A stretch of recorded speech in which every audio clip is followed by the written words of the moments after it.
দেব তোর যোগ্য না। আর তুই খুব ভালো করে জানিস তুই আর আমার বংশের ইজ্জত আমার কাছে কি, আমি এর জন্য কত পাগল।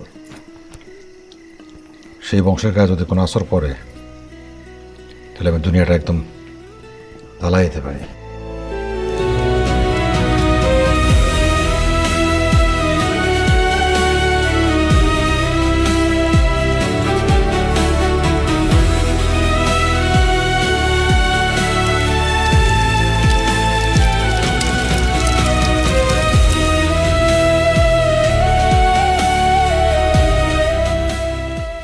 আমি তোরও জ্বালাই দিতে পারতাম, কিন্তু আমি সেটা পারি না, কারণ তুই স্যার আমার জগতে আর কেউ নাই।